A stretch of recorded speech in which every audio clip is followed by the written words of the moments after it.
Hello viewers, আসসালামু আলাইকুম। Right now আমরা এখন আছি বাংলাদেশের উত্তরবঙ্গের প্রবেশদ্বার অর্থাৎ সিরাজগঞ্জে। So welcome to Sirajganj.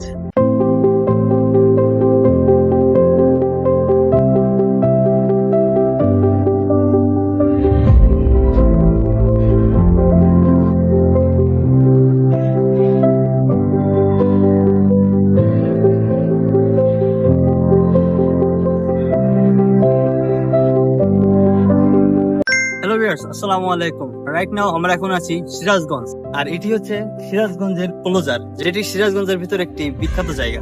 Sirajganj যেহেতু একটি বন্যা কবলিত এলাকা, তাই 2001 সালে বাংলাদেশ সরকারের অর্থায়নে এই 2 কিলোমিটারের বাঁধ তৈরি করা হয় এবং 331 কোটি টাকা ব্যয়ে এই বাঁধটি মূলত নির্মাণ করা হয়।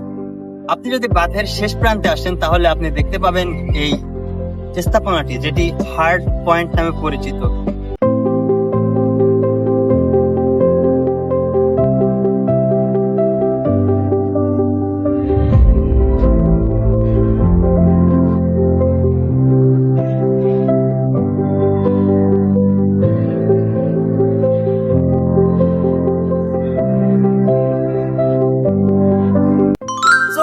রাইট নাও আমরা এখন পৌঁছে গেছি যমুনার পাশেই গড়ে ওঠা এক টারবাইন প্রকল্প, নাম ক্রসবার 3। এই যে দেখতে পাচ্ছেন টারবাইন গুলো,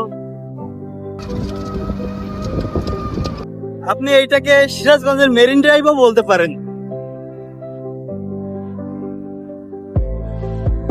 সো ভিউয়ার্স, এইটি হচ্ছে সিরাজগঞ্জের টারবাইন বিদ্যুৎ প্রকল্প, যেটি ক্রসবার 3 নামে পরিচিত।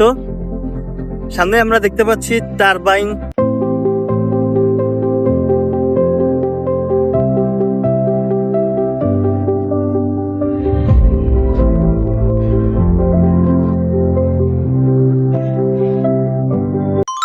সো ভিউয়ার্স, রাইট নাও আমরা পৌঁছে গেছি সিরাজগঞ্জের আল আমান বা হেলা খাতুন জামে মসজিদে। মোহাম্মদ আলী সরকার নামে একজন ব্যক্তি 2016 সালে সর্বপ্রথম এই মসজিদের নির্মাণ কাজ শুরু করেন ব্যক্তিগত অর্থায়ন। তিনি মূলত তার ব্যক্তিগত খরচে 30 কোটিরও বেশি টাকা দিয়ে এই মসজিদটি নির্মাণ করেন তার ছেলে এবং তার মায়ের নামে, এবং প্রতিদিন প্রায় 45 জন শ্রমিক গড়ে এই মসজিদটি নির্মাণের জন্য কাজ করেছিলেন।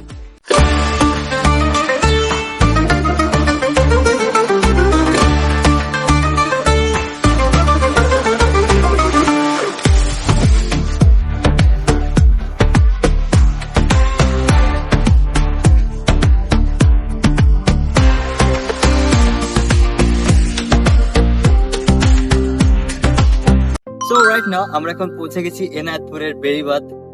এটি মূলত তৈরি করা হয়েছিল যাতে যমুনার নদীর পাশের এলাকার মানুষজনের বাড়িঘর বন্যায় ভেসে না যায়, সেই কারণে। আর মেইন উদ্দেশ্য ছিল খাজা ইউনুস মেডিকেল কলেজের যে ভবন, সেটি নদীগর্ভে বিলীন না হয়ে যায়, সেই জন্য।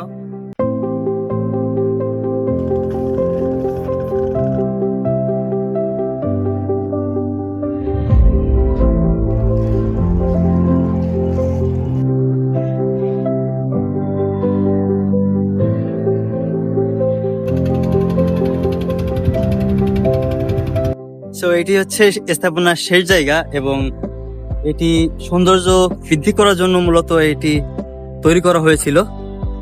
আর এটি এনায়েতপুরের বাঁধের সৌন্দর্য আরো অনেক বেশি বাড়িয়ে তুলেছে।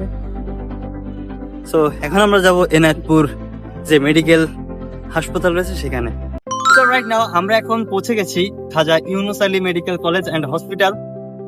মূলত এটি এই সিরাজগঞ্জের ভিতর সব থেকে বড় হসপিটাল, এবং এখানে বাইরে থেকে প্রচুর শিক্ষার্থী ডক্টর হওয়ার জন্য এখানে আসেন, এবং বিশেষ করে পাকিস্তান থেকে, ভারত থেকে, ইন্দোনেশিয়া, এবং অধিকাংশ এখানে দেখলাম মোস্ট অফ দ্য পিপল আর কাশ্মীর, মানে তারা অধিকাংশ কাশ্মীর থেকে এখানে আসছে।